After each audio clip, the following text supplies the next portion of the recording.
Friends, in the previous lecture we discussed about Dr. Johnson mainly, and in this lesson we are going to discuss some important prose writers of 18th century and origin of English novel. As I told you, in the next lecture we will discuss novel.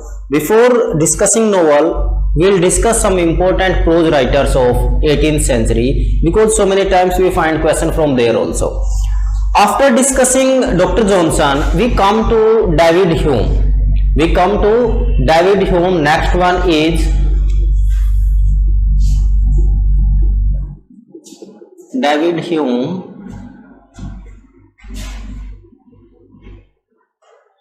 David Hume, very renowned personality he was. 76 it is. And there is a term associated with David Hume, that is skepticism. He was a skeptical. Skepticism means having doubt.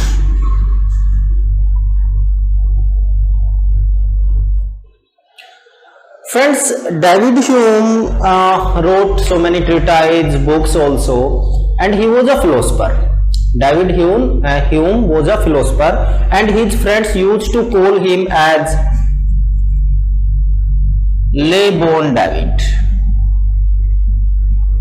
He said pure reason and logic is only applicable in pure mathematics.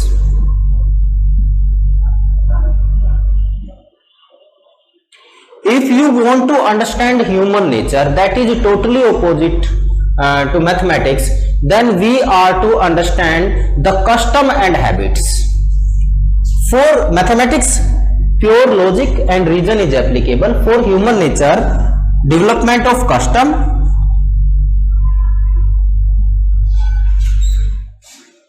and habits of humans we are to consider if we want to understand human nature. ये philosophy थी David Hume की. Scepticism था, human nature के लिए बोला. धीरे धीरे वो डेवलप करते हैं अपने आइडियाज को. तो अब डेविड ह्यूम की बात करते हैं तो उनका जो सबसे बड़ा इंपॉर्टेंट वर्क है, that is treatise on human nature. Treatise on human nature.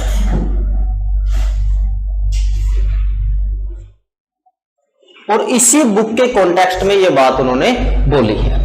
और ये जो बुक है, it published in 1739. If you want to understand human nature, we have to understand development of custom and habits of humans. क्योंकि logic reason हर चीज के ऊपर purely, पूरी तरीके से, एब्सोल्युटली जो है एप्लीकेबल नहीं है.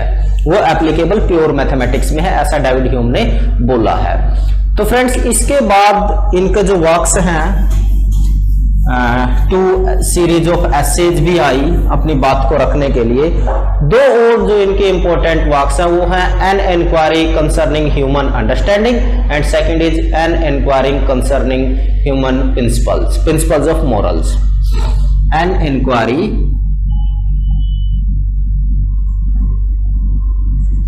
concerning human nature,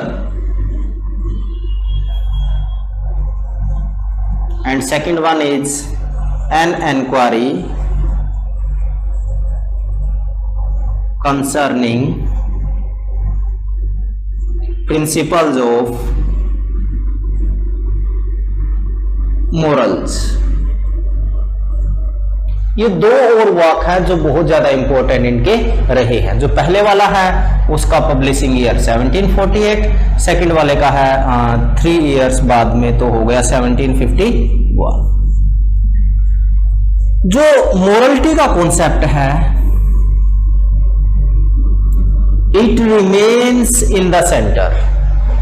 चाहे हम नॉवेल्स की बात करेंगे इस एज में, चाहे हम अभी प्रोज की फिलोसफिकल जो ट्रीटाइज लिखी गई उनकी बात कर रहे हैं, तो morality remained in center. So we have to keep these things in view. an inquiry concerning human nature, an inquiry concerning principles of morals, पहले वाला 1748, दूसरे वाला 1759। उसके बाद है डायलॉग कंसर्निंग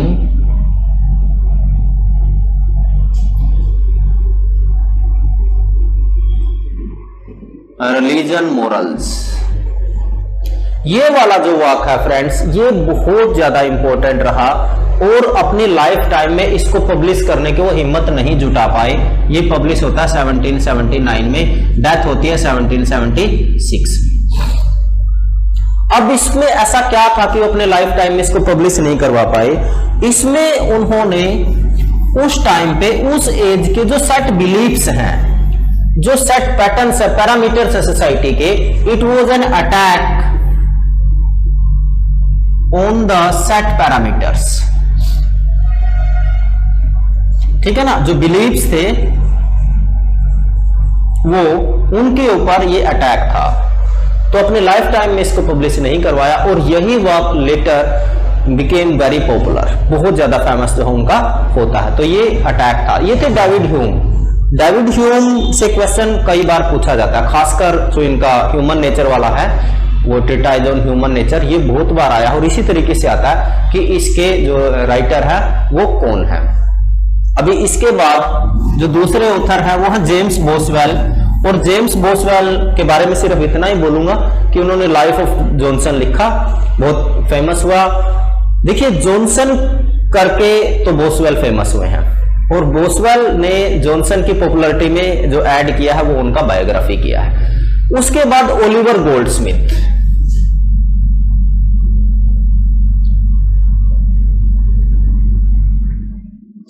ओलिवर गोल्डस्मिथ, जिसकी हम पहले भी बात कर चुके हैं, डिजर्टेड विलेज, द हर्मिट, विकार ऑफ वेकफील्ड, जो कि एक नॉवल था, पहले वाले पोइटिकल वर्क है।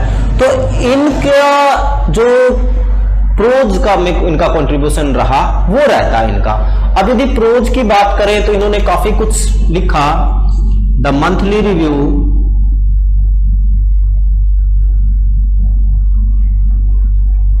ये पीरियोडिकल्स हैं इनके। द ब्रिटिश मैगजीन,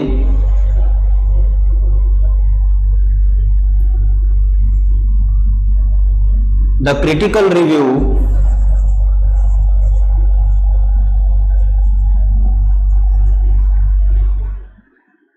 उसके बाद आपका है द क्रिटिकल रिव्यू हो गया, ब्रिटिश मैगजीन हो गया, मंथली मैगजीन हो गया, द लेजर, चाइनीज लेटर। सबसे इंपॉर्टेंट है द बी, जो 8 वॉल्यूम्स जिसके आते हैं, and in the end it published in the form of a book also. The bee, जो 8 वॉल्यूम जिनके रहते हैं, लास्ट में जो है एक बुक के फॉर्म में भी ये पब्लिश होती है। इसके अलावा इनका जो एक और इंपॉर्टेंट वर्क है वो है हिस्ट्री ऑफ इंग्लैंड। ये तो सारे के सारे पीरियोडिकल्स थे, जर्नल्स थे। इसके बाद है the history of England that published in 1764। Very important work it was, the history of England.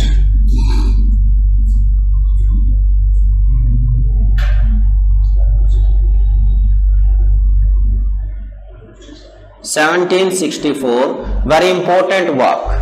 तो हमने ओलिवर गोल्डस्मिथ की बात करेंगे तो वीकली मैगजीन है, मंथली रिव्यू है, ब्रिटिश मैगजीन है, लेजर है, चाइनीज लेटर्स हैं, बी है और ये हिस्ट्री ऑफ इंग्लैंड है। इन सब चीजों को ध्यान में हमने रखना है, ये बहुत इंपॉर्टेंट है। इसके बाद नेक्स्ट जो ऑथर है वो है आपके एडमंड बुर्क। पहले हमने किसको डिस्कस किया? डेविड ह्यूम को डिस्कस किया। अभी है Edmund बुर्क।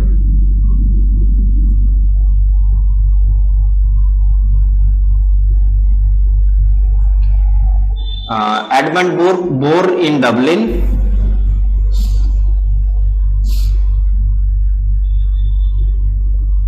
then came to London. He was a philosopher.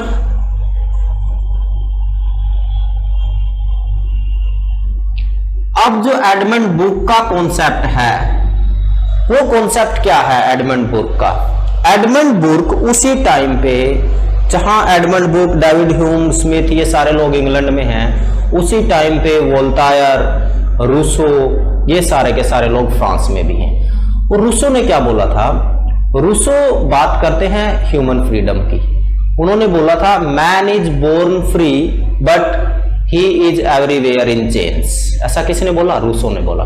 तो ये जो बंदा था Hume, he was the opponent of Rousseau. ये रूसो की बातों का समर्थन नहीं करता था। Rousseau's opponent he was. ठीक है ना? इस तरीके का कॉन्सेप्ट जो है इसका नहीं था। एक तो चीज यही ध्यान में रखनी है। दूसरा, जो ब्रिटिश कॉलोनियल जो पॉलिसीज थी ब्रिटेन की regarding America and India, he was the critic of that also. ये जो ब्रिटेन का जो पॉलिसी था अमेरिका को लेकर उस टाइम पे और इंडिया को लेकर, उसका भी क्रिटिक था, उसका भी आलोचक था। तो इनका जो इंपॉर्टेंट वर्क है वो है a vindication of natural society. A vindication of natural society.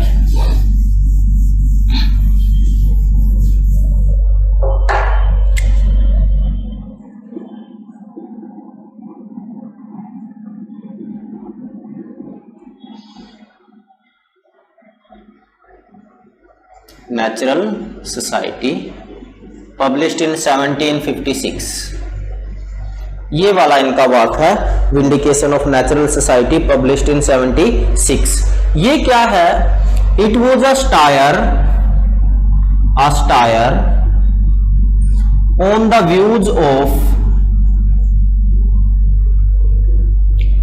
Lord बोलिंगब्रोक।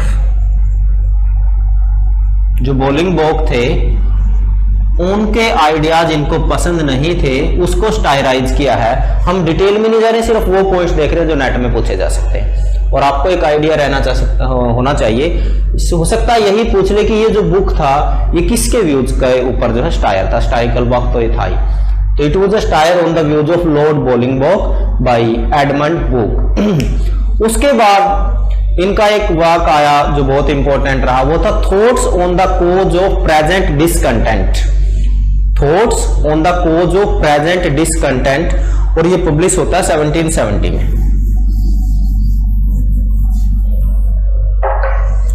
Thoughts on the cause of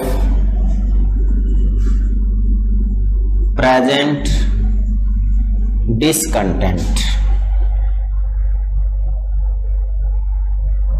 published in 1770। ये भी वर्क किसका है? ये भी वर्क जो है एडमंड बुर्क का है। अब इसके बाद एक और वर्क इनका पब्लिश होता है और वो है रिफ्लेक्शन ऑन। आपको पता है जब रूसो के बातों के आलोचक थे तो फ्रेंच रेवोल्यूशन को भी समर्थन नहीं करते हैं। Reflections on the revolution of France.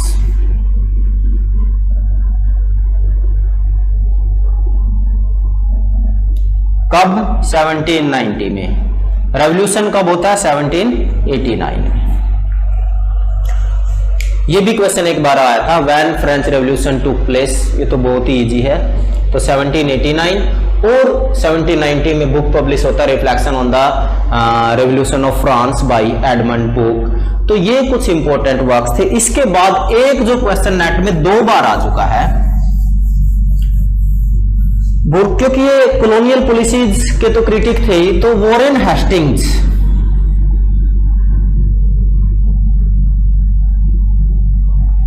Governor general of India, शायद बंगाल के थे या इंडिया के थे, कुछ इस तरीके से था इनका वॉरेन हेस्टिंग्स स्पीच। इस स्पीच में ये जो वॉरेन हेस्टिंग्स की जो पॉलिसीज थी इंडिया को लेकर, उसके ऊपर बोलते हैं और उसको लाइक नहीं करते हैं, और ये इनका पब्लिश होता है 1788 में। ये क्वेश्चन 2 बार पूछा जा चुका है, वॉरेन हेस्टिंग्स के ऊपर किसका काम है, और वो है एडमंड बुर्क। 2 बार ये क्वेश्चन नेट में पूछा जा चुका है, तो that's why it is important, please note it down. तो एडमंड बुर्क हो गए, डेविड ह्यूम हो गए, ओलिवर गोल्डस्मिथ हो गए, जेम्स बोसवेल हो गए। तो इसके बाद हम बात करेंगे थॉमस पेन की। टॉमस पेन जो बहुत ज्यादा इंपॉर्टेंट तो नहीं है लेकिन कई बार क्वेश्चन आ जाता है, ये इसलिए इंपॉर्टेंट है कि जो एडमंड बुक का फिलोसफी है ये उसके ऑपोजिट जाते हैं। फ्रेंच रेवोल्यूशन को इन्होंने नहीं अप्रिशिएट किया है, तो ये इसके टोटली ऑपोजिट जाते हैं टॉमस पेन जिनका लाइफ 1737 टू 1809 रहता है, और उनके कुछ वर्क्स हैं जिसमें कॉमन सेंस है,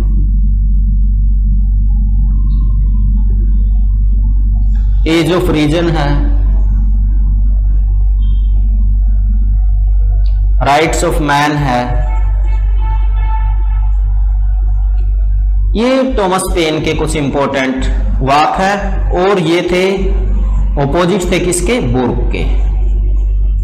ये सिर्फ दो तीन इंपॉर्टेंट चीजें ही टॉमस पेन के बारे में हमने ध्यान रखनी है, ये आपने ध्यान रखना। उसके बाद जो नेक्स्ट जो फिलोसफर है वो है विलियम गॉडविन इसलिए इंपॉर्टेंट बन जाते हैं,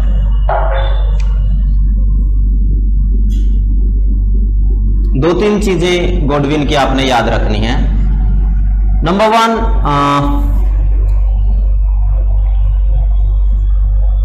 द फॉल एंड डिक्लाइन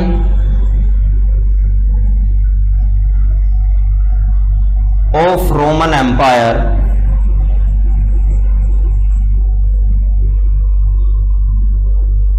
ये पॉलिटिकल जस्टिस है गॉडविन का, तो पॉलिटिकल जस्टिस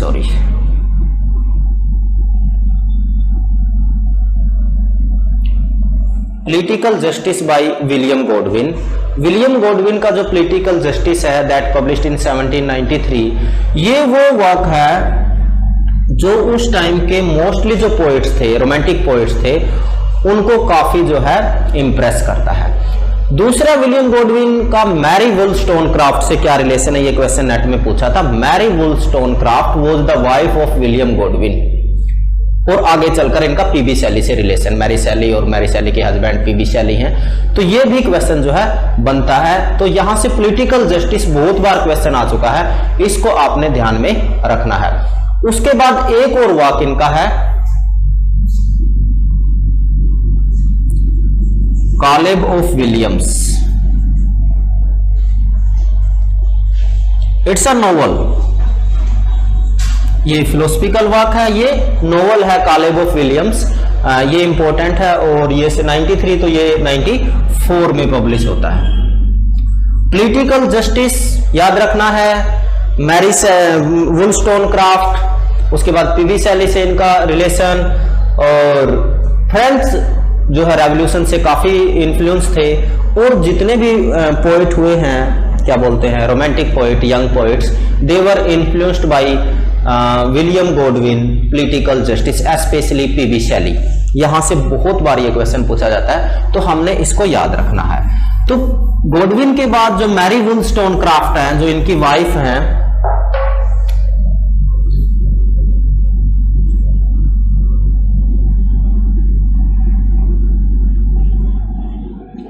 वो लिखती हैं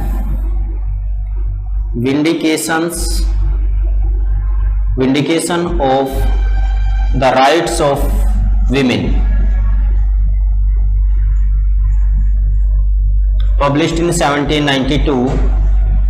ये इसलिए इंपॉर्टेंट है, ये पहला फेमिनिस्टिक वर्क भी है इंग्लिश का, रफली यदि बोले तो इसलिए भी इंपॉर्टेंट बन जाता। बहुत बार ये तो पूछा गया है, दो तरीके से क्वेश्चन आता है, एक who is the author of this work, Mary Wollstonecraft, और दूसरा पब्लिशिंग ईयर आता है दैट इज 1792। तो ये विलियम गॉडविन की वाइफ थी, तो ये चीज आपने याद रखनी है, ये है मैरी वुllstonecraft।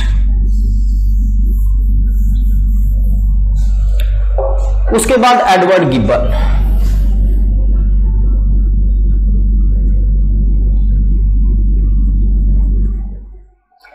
एडवर्ड गिब्बन भी इंपॉर्टेंट है, इनका एक ही वाक जो है वो ज्यादातर पूछा गया है, वो है the fall of decline and fall of Roman empire. The decline and fall of Roman empire,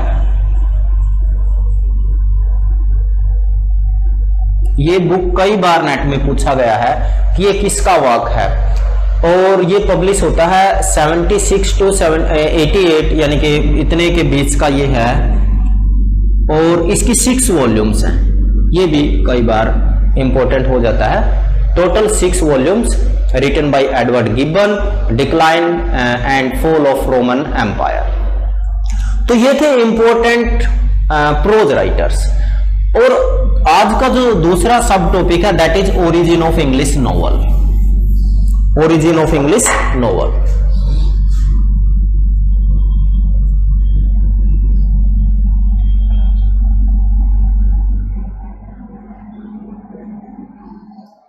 देखिए फ्रेंड्स, जिसने इस कॉन्सेप्ट के ऊपर बहुत ज्यादा पढ़ना है, डिटेल में पढ़ना है, तो यहां पर 2 बुक हैं। एक है वॉल्टर एलन का ओरिजिन ऑफ इंग्लिश नॉवल करके, और दूसरा है आर्नोल्ड कैटल का, और एक टैरी गल्टन का भी है। टैरी गल्टन शुरू से लेकर आखिर तक के नॉवलिस्ट्स के बारे में बताते हैं, और ये 2 work origin of English novel के बारे में बताते हैं। अब देखिए, जो इंग्लिश नॉवल है that was a new genre at that time. What were the factors responsible for the origin of English novel? It's a question. In 18th century the drama was in decline। Drama तो decline हो रहा था, और जो rise हुआ वो क्या हुआ? वो मिडिल क्लास हुई। मिडिल क्लास का राइज हुआ, डिक्लाइन ड्रामा का। शिफ्ट है, शिफ्ट किस चीज का है? अभी इंडस्ट्री भी आ गई है ना साथ में।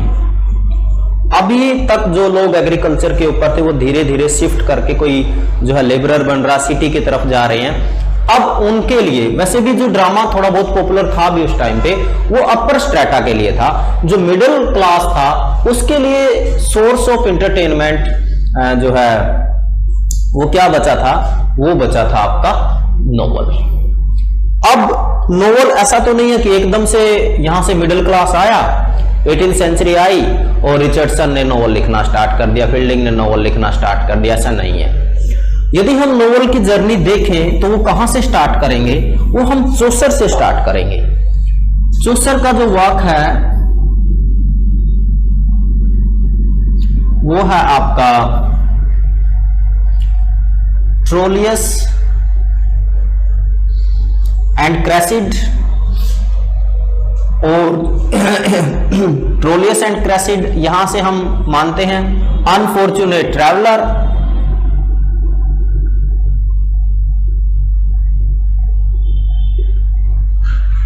आर्कैडिया, यूटोपिया, बैकन्स एसेज,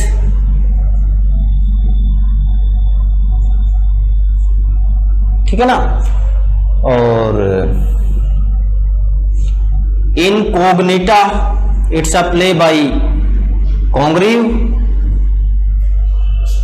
ओरोनोकू,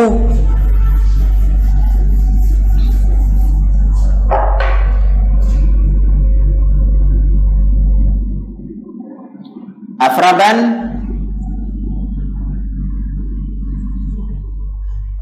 ठीक है, और एक रह गया था बीच में पिलग्रिम प्रोग्रेस,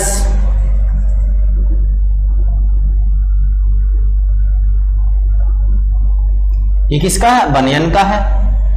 ये तो हम डिस्कस कर ही चुके हैं। और उसके बाद डैनियल डेफो जो हमने डिस्कस किया था, जिसमें रॉबिन्सन क्रूसो वगैरह वो सारे बाक्सा, मोल फ्लेंडर, रोक्साना, तब जाके ये एक लंबी जो है एक जर्नी रही है नोवेल की, तब जाके पहला नोवेल इंग्लिश में लिखा जाता है।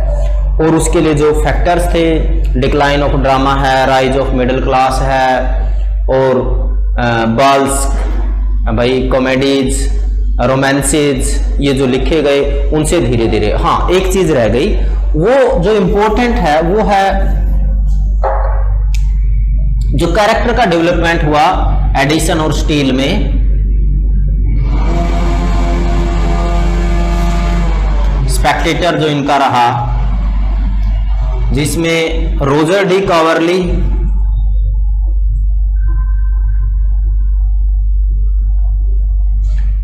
और सर एंड्रयू फ्रीपोर्ट,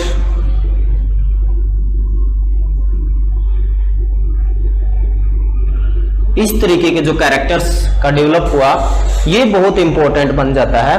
यहां से भी काफी चीजें जो है वो क्लियर होती हैं। इसके अलावा एक और कैरेक्टर यहां होना चाहिए था जो इंपॉर्टेंट हमारे लिए बन जाता है,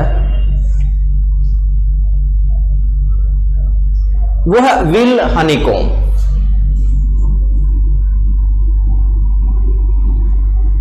ये सारे के सारे कैरेक्टर स्पेक्टेटर से हैं, Joseph Addison and Richard Steele, जिनकी हमने अलग से बात की थी पीरियोडिकल्स की।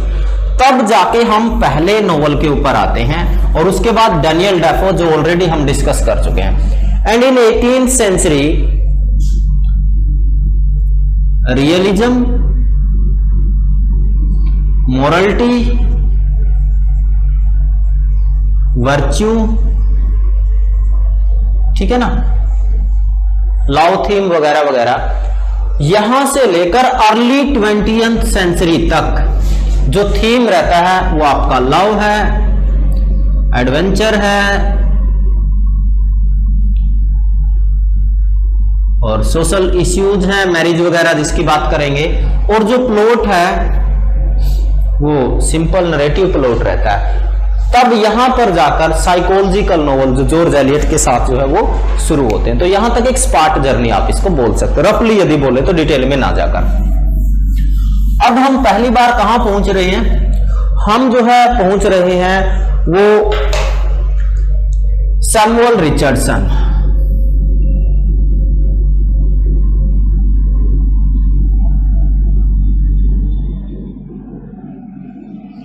The credit of writing first novel goes to Samuel Richardson. Samuel Richardson जिनका लाइफ स्पैन है 1689 to 1761, 1689 to 1761, and he became novelist at the age of 51.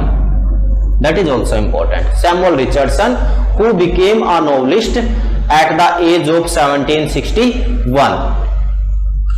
तो इन्होंने जो है ही रोट लेटर सीरीज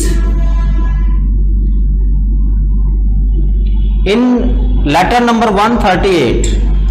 इनका एक लेटर है, letter of father to daughter serving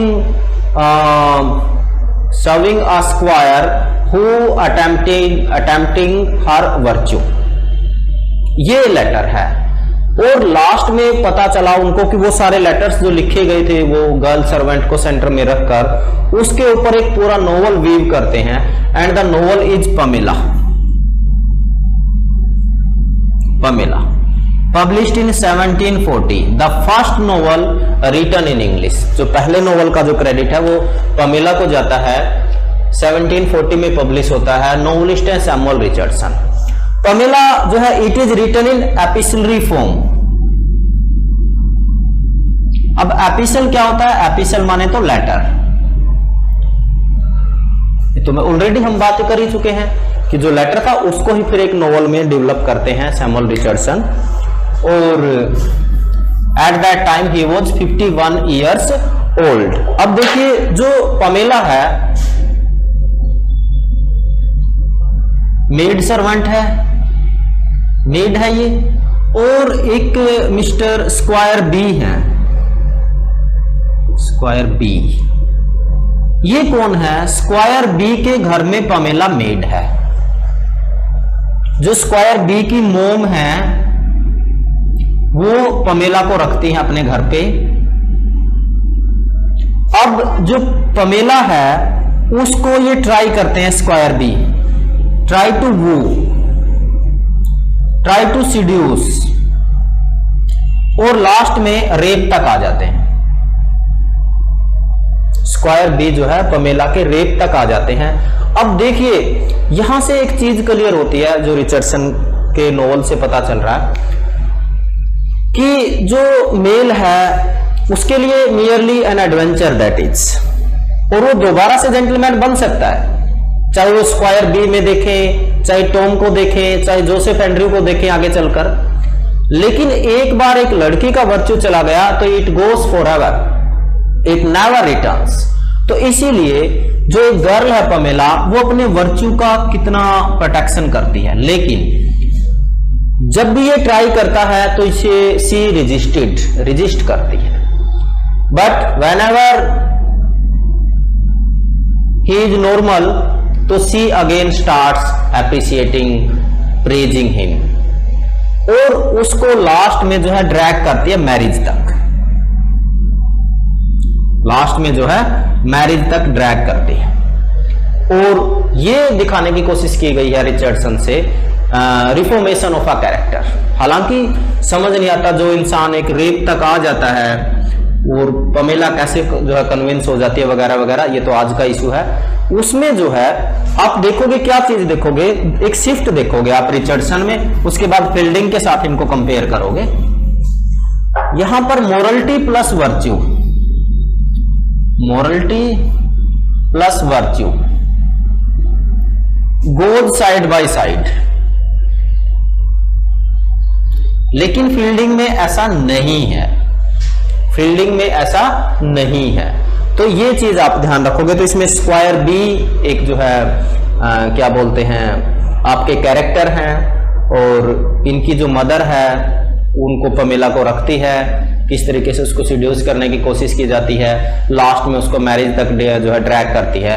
और 1742 में पमेला पार्ट 2 पब्लिश होता है, लेकिन ये इतना फेमस नहीं है, ना ही इतना पॉपुलर हुआ, ना ही इतना स्टीक है जितना पमेला है। तो first novel written by Samuel Richardson is Pamela, published in 1740, और वहां पर जो कैरेक्टर अपीयर होता है that is squire B, mister B. ये कैरेक्टर कई बार पूछा गया है। पमेला के बाद जो नेक्स्ट नोवेल लिखते हैं वो लिखते हैं क्लारिसा, जो पब्लिश होता है 1748 में। कितने में पब्लिश होता है? 1748 में पब्लिश होता है। एपिसलरी नोवेल ये भी है और 8 वॉल्यूम्स। अब जो क्लारिसा है, पमेला और क्लारिसा, यहां पर डिफरेंस है। Clarissa is having Fortune that was left by her grandmother and grandfather. अब इनकी जो फैमिली है, क्लारिसा की जो फैमिली है, क्लारिसा के जो फादर है, वो क्या करते हैं, वो कोशिश करते हैं, किस चीज की कोशिश करते हैं कि जो क्लारिसा है वो शादी करे। किससे शादी करे? मिस्टर सोल्म्स, जो कि एक stupid rake, first rank rake, इस टाइप का इंसान है। क्लारिसा मानती नहीं है। Clarissa is a young, beautiful, talented, full of potential girl. तो वो मानती नहीं, वो रिजिस्ट करती है, लेकिन घर वाले चाहते हैं कि वो इससे ही शादी करे। किससे शादी करे? कि वो जो है जो क्या नाम इसका है, सोम से ही शादी करे। इनकी एक बहन है Arabella,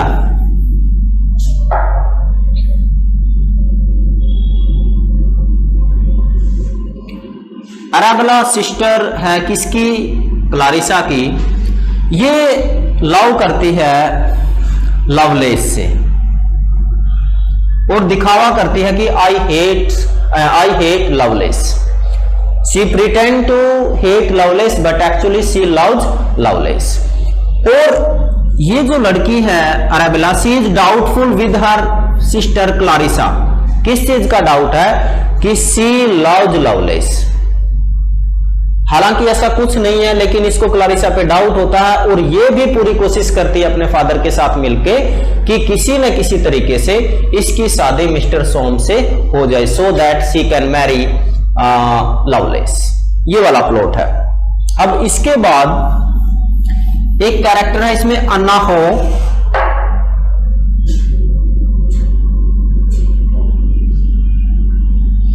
she is friend to Clarissa, Clarissa की फ्रेंड है। और ये जो है, जो इस तरीके के शूटर्स हैं उनके ऊपर रिवेंज करती है, रिवेंज लेती है।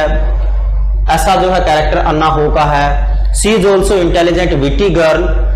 और अब क्या हुआ कि जो क्लारिसा है उसको अपने घर के एक रूम में अपने आप को कन्फाइन कर लेती है, शादी से मना है, प्रेशर उसके ऊपर है, तो अब वो जो है एलिनेशन में चली जाती है। अब वहां से लेटर्स एक्सचेंज होते हैं लवलेस के साथ। इसके लवलेस के साथ लेटर्स एक्सचेंज होने का मतलब यहां पर लव अटैचमेंट नहीं है, रादर वो सिर्फ एस्केप चाहती है। और ये बंदा एक नंबर का रेक है, ये इसको लेके लास्ट में लंदन चला जाता है और जिस हाउस में इसको ठहराता है actually it was a betrothal house, जहां पर लवलेस के द्वारा रियून की हुई गर्ल्स थी सारी की सारी। When she came to know about that, तो अब जाहिर सी बात है कि लवलेस के लिए उसके मन में काफी सारा अब पॉइजन, काफी सारा जो है डिसअप्रिसिएशन वो है। अब बाय हुक और crook she came back to her house. ये एक लंबी कहानी है, हम शॉर्ट करते हैं, कट शॉर्ट करते हैं।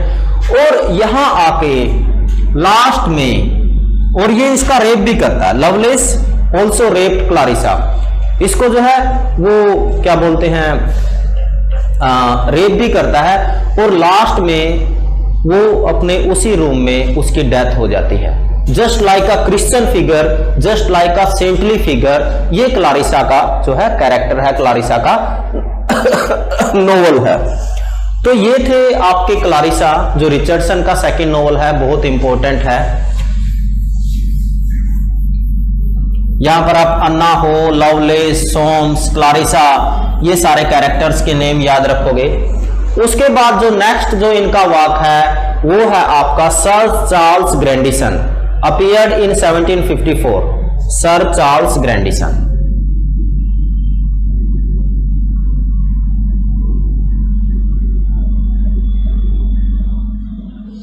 और ये 7 वॉल्यूम्स में अपीयर होता है। सर चार्ल्स ग्रैंडिसन 7 वॉल्यूम्स में अपीयर होता है। पब्लिशिंग ईयर मैंने आपको बता ही दिया इसका 1754। जब हम रिचर्डसन की बात करेंगे तो पमेला और उसके बाद क्लारिसा, 2 बड़े नॉवेल्स की उनकी बात करेंगे, तो ये आपने याद रखना है। अभी हम नेक्स्ट नॉवेलिस्ट की तरफ मूव कर रहे हैं, that is Henry fielding.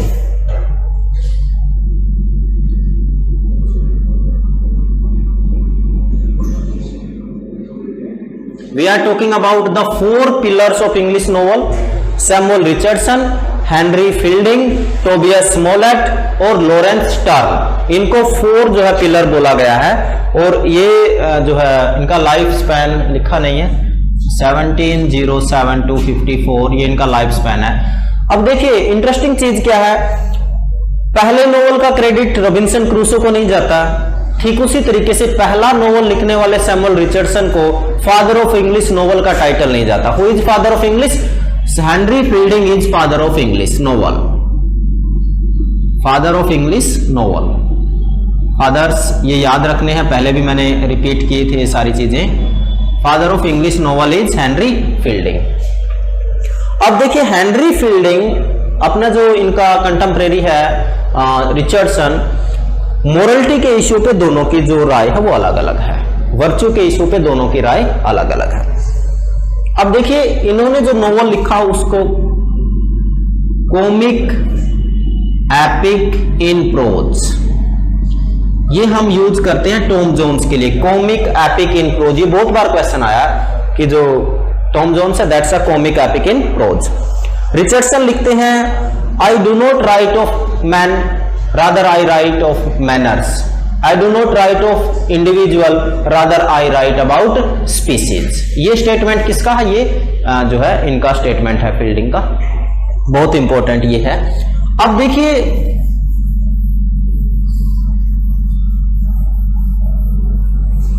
Fielding का जो फर्स्ट नोवेल है that is Joseph Andrew.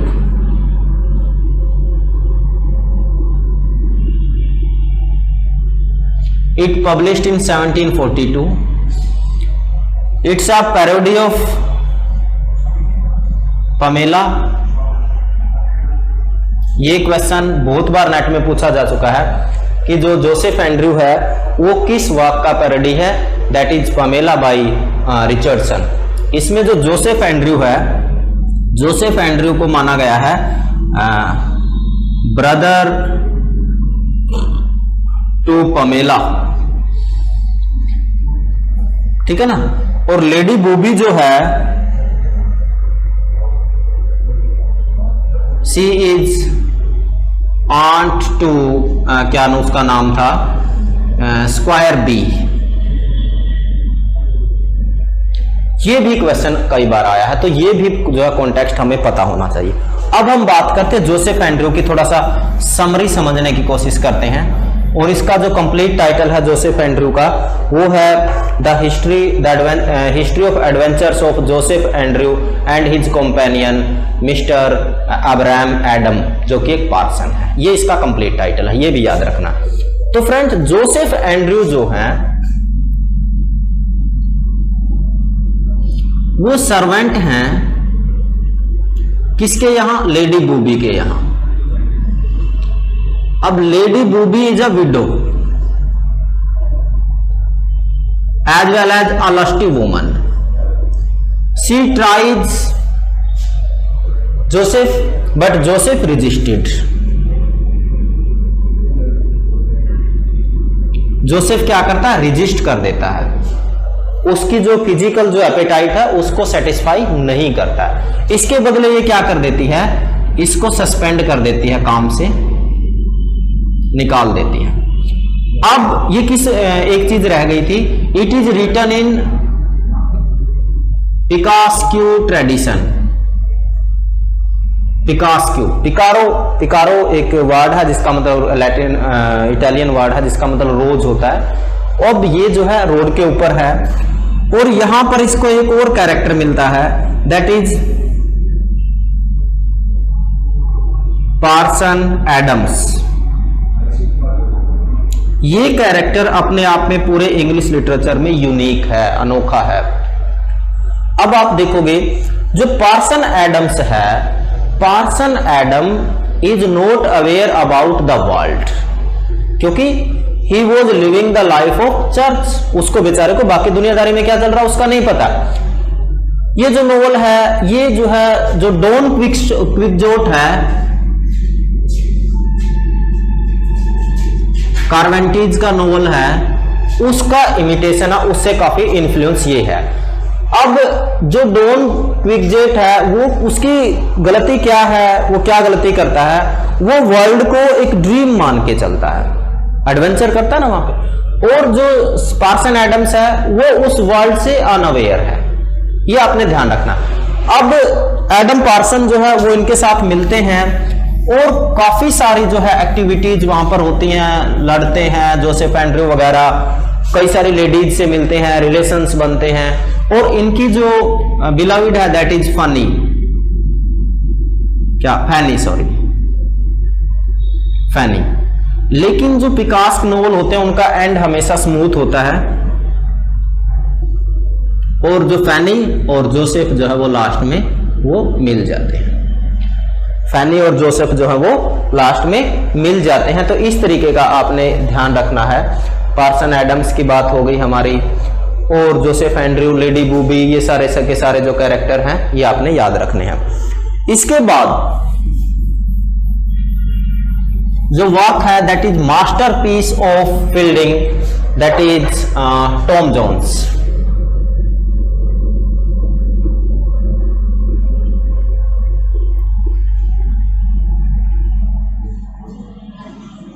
Tom Jones a foundling, the complete title of the novel. ये ही क्वेश्चन, इसका कंप्लीट टाइटल क्या है, 3-4 बार जो है वो पेपर में पूछा जा चुका है, तो ये बहुत इंपॉर्टेंट हमारा बन जाता है। It published in 1749 and it is comic epic in prose.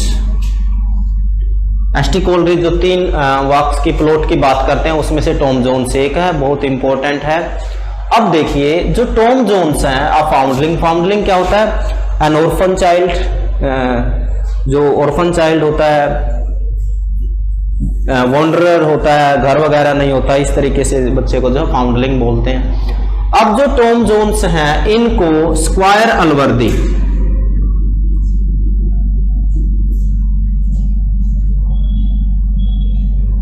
Square Alivardi को अपने घर में बेड के ऊपर ये बच्चा मिलता है, इसको जो है ये अडॉप्ट करते हैं और स्क्वायर अलवर्दी की जो है ऑब्जर्वेशन में ही ये बच्चा बड़ा होता, उसी के घर में रह रहे हैं।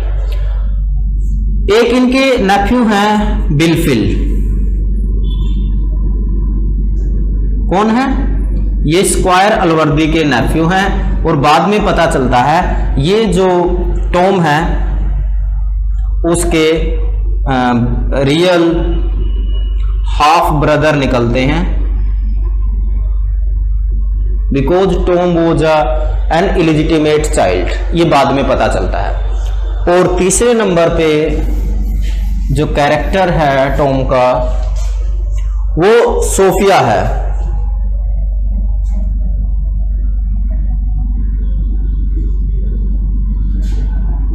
सोफिया कौन है?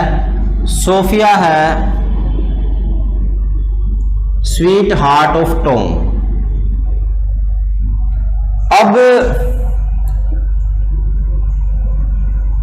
स्क्वायर वेस्टर्न ये कौन है? ये सोफिया के फादर हैं। विलन तो नहीं कहेंगे इनको। अब देखिए बिलफिल जो है वो टोटली अपोजिट है। किससे? वो टॉम से अपोजिट है। तो जो गेम होता है, जो उसको सजा मिलती है टॉम को, जो उसने कमिट नहीं किया है उसके लिए सजा मिलती है, और जो कैरेक्टर होता है उसको बचा लेते हैं, उसका नाम नहीं आने देते हैं। और आगे चल के जो स्क्वायर अलवर्दी हैं उनको निकाल देते हैं घर से। रास्ते में काफ़ी सारी लेडीज वगैरह मिलती हैं, उनके एनकाउंटर होते हैं, जो है किलिंग भी होती है, लड़ाई होती है। और इधर से जो फादर हैं फैनी के, सोफिया के, वो प्रेशराइज करते हैं उसको बिलफिल के लिए शादी करने के लिए। तो इधर से वो घर छोड़कर चली जाती है, लंदन में वो मिलते हैं। ये पूरा का पूरा जो कहानी है ये टॉम जोन्स का कहानी है। और लास्ट में फैनी सोफिया को उसके सारे के सारे एडवेंचर्स का पता होते हुए, लेडीज के साथ उसका जो है रिलेशंस का पता होते हुए भी उसको अडॉप्ट जो है एक्सेप्ट करती है, and in the and they married. ठीक है ना। और लास्ट में जो रियल आइडेंटिटी है टॉम की वो भी रिवील होती है कि वो जो बिलफिल हैं उसके स्टेप ब्रदर हैं, या जो हाफ ब्रदर आप कह सकते हो, इलिजिटिमेट सन थे उनके फादर के।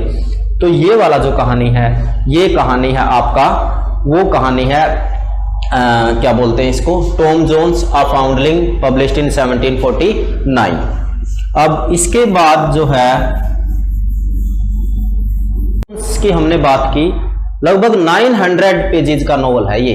काफी सारे कैरेक्टर है, मैंने कट शॉर्ट करके बात की है, जो एग्जाम में पूछने के लायक चीजें थी वो ही हमने डिस्कस करने की यहां पर कोशिश की है। अब देखिए जो नेक्स्ट जो वर्क है बाई, क्या नाम इनका है, हेनरी फील्डिंग, वो इनका वर्क है history and life of late mister Jonathan Wild the great. इनका जो वर्क है जोनाथन वाइल्ड द ग्रेट की हम बात कर रहे हैं, हिस्ट्री एंड लाइफ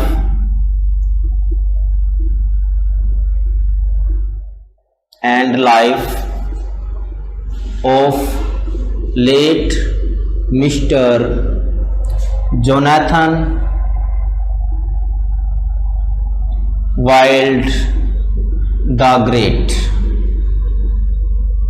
ये इनका नेक्स्ट वर्क है। किसका है? जो हमारे हेनरी फील्डिंग है, इनका इंपॉर्टेंट वर्क है। ये इससे पहले पब्लिश होता है टॉम जोन्स से, 1743 में पब्लिश होता है। इसके बाद इनका जो लास्ट नोवेल रहता है वो रहता है इनका इमिलिया।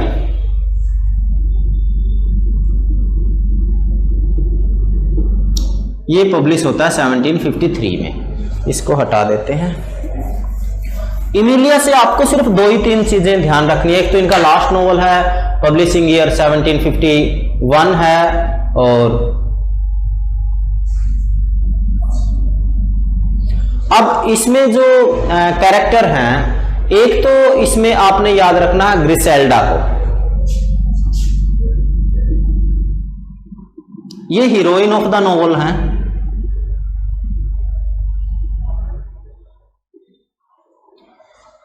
अमेलिया नोवेल का नाम है, ग्रिसेल्डा जो है वो नोवेल की हीरोइन है। दूसरा है मिस्टर बूथ।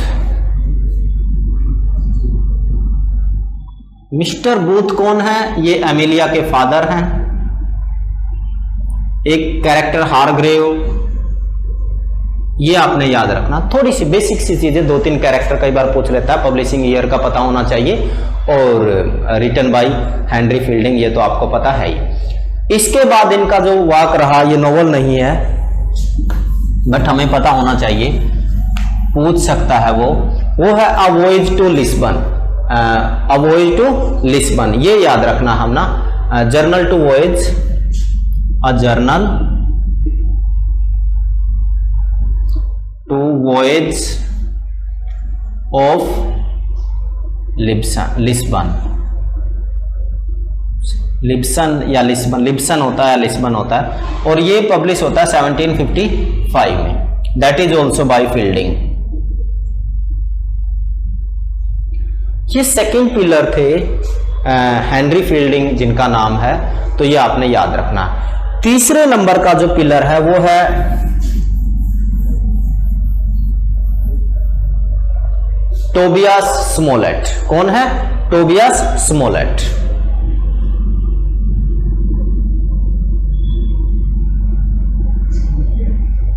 स्कॉटिश हैं, बाय प्रोफेशन डॉक्टर हैं, ठीक है ना, सर्जरी पढ़ते हैं ग्लासगो यूनिवर्सिटी में। ग्लासगो यूनिवर्सिटी में सर्जरी पढ़ते हैं। Then came to London. London में भी आके कोई ज्यादा पॉपुलर होते नहीं है, प्रैक्टिस भी करते हैं यहाँ पर डॉक्टर की, और उसके बाद ये जो है मूव करते हैं अपना राइटिंग की तरफ। इनका जो फर्स्ट जो वर्क है वो है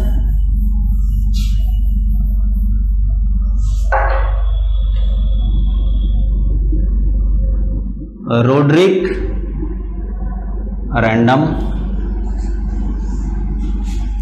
ये एपिसोडिक प्लॉट इसका है।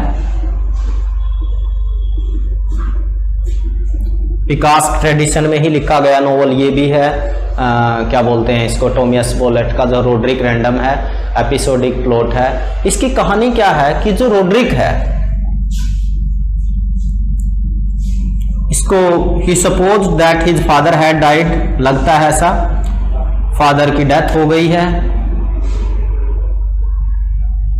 ठीक है। उसके बाद लंदन चला जाता है, लेकिन बाय चांस पैराग्वे में ये फादर से मिलता है, अपने फादर इनको मिलते हैं, और इनकी जो बिलविड है नार्सिसा, उससे शादी करते हैं। इस तरीके का प्लॉट है। इनको शुरू में जो है suppose that his father had died, और उसके बाद लंदन की तरफ जाते हैं, और बाय चांस पैराग्वे में फादर से मुलाकात होती है। और एक कैरेक्टर और है जो यहां से थोड़ा सा आप ध्यान रख सकते हो, वो है टॉम बोलिंग। ये एक लेफ्टिनेंट है।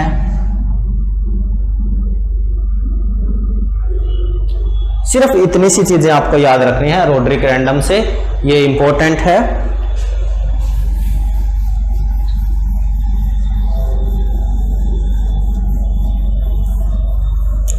टोबियस स्मोलेट की हम बात करें, रोड्रिक रैंडम के बाद इनका जो नेक्स्ट वर्क है that is Ferdinand count fathom. Ferdinand count fathom जो पब्लिश होता है इनका 1753 में। ये कोई ज्यादा इंपॉर्टेंट इनका वर्क है नहीं, सिर्फ अपने टाइटल याद रखना है, फर्डिनांड काउंट फैथम। ये जो वर्क है ये इनका लिखा हुआ है और पब्लिश होता है 1753 में। जैसे मैंने बोला, सिर्फ इसका टाइटल याद रखना और नॉवलिस्ट का नाम याद रखना है, टोबियस स्मोलेट। इसके बाद इनका जो इंपॉर्टेंट नॉवल है वो है adventure of Peregrine Pickle. Adventure of Peregrine prickle.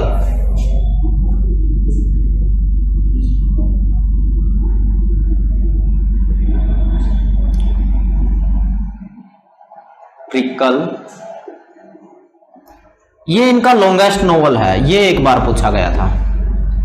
This is the longest novel written by Tobias Smollett, और ये पब्लिश होता है इनका 1751 में। यस, 1751 में जो है ये पब्लिश होता है।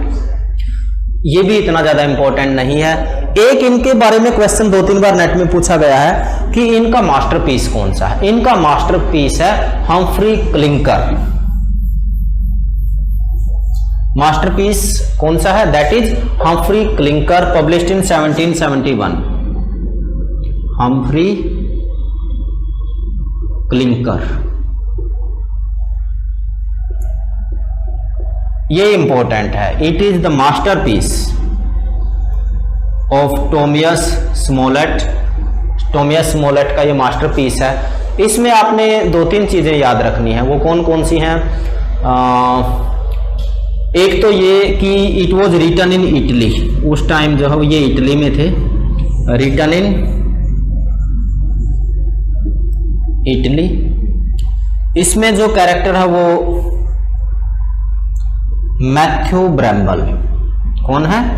मैथ्यू ब्रैम्बल। मैथ्यू ब्रैम्बल जो है ये काफी इंपॉर्टेंट कैरेक्टर, और कई बार पूछा भी गया। मैथ्यू ब्रैम्बल जो है he is a middle aged gentleman है, और जो हम्फ्री है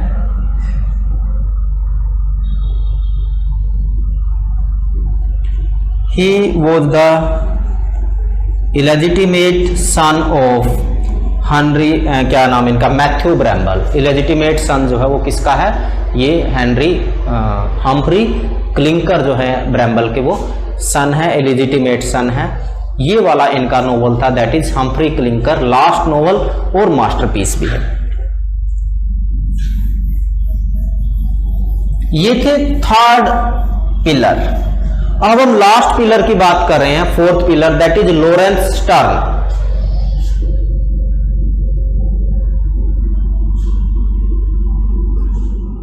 और लॉरेंस स्टर्न का जो कंट्रीब्यूशन है इंग्लिश लिटरेचर में वो अपने आप में यूनिक है।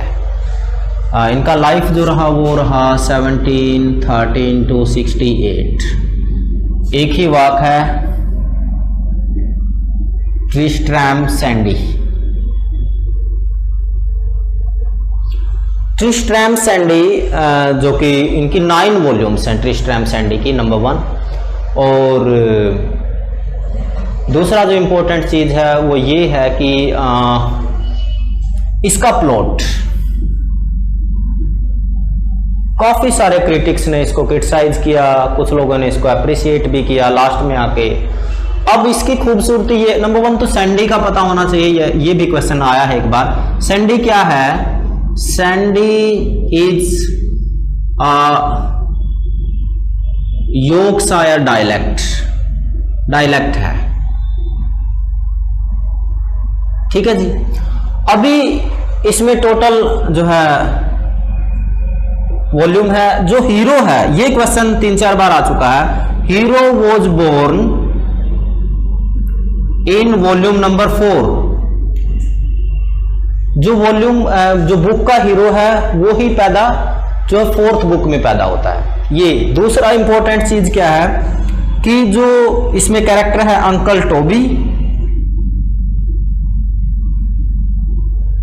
अंकल टोबी का वॉल्यूम 6 में इनकी डेथ का मेंशन आता है, लेकिन वॉल्यूम 9 में भी ये सरवाइव करते हुए मिलते हैं।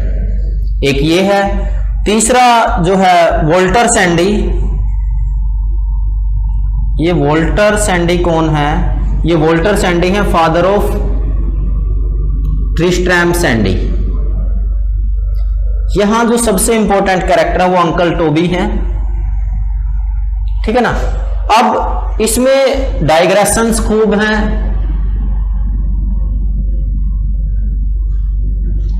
पंक्चुएशन बहुत यूज हुआ है, सेंटेंसेस पूरा का पूरा पैसेज निकल जाता है, एक ही सेंटेंस रन ऑन कर रहा है, एक वर्ड में भी सेंटेंस खत्म हो जाता है, प्लॉट के नाम पे कुछ नहीं है। अब शुरू में ये लगता है ये बकवास है, लेकिन उसके बाद इस तरीके के वाक्य लिखे गए, इसको इमिटेट किया गया और पॉपुलैरिटी भी मिली अंकल टोबी को। तो ये चीजें ब्रेक्स हैं, ये तो मैंने बोला ही आपको।